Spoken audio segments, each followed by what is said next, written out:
اینا خوشگلای ما از نژاد ژاپنیز اشپیتز، 2 تا آقا پسر زیبا و یه دختر خانم داریم که الان حدوداً 2.5 ماه سنشونه.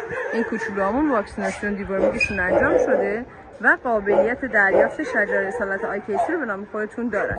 دوستان جهت کسب اطلاعات بیشتر در مورد این نژاد باهوش میتونید با ما در ارتباط باشید. در اصل اشپیتز ژاپنی مثل نژاد ساموید میمونه تا تو ابعاد مینیاتور. برای نگهداری توی آپارتمان گزینه بسیار مناسبیه. با سلام خدمت دوستان عزیز و مژده به طرفداران نژاد ژاپنیز اشپیتز.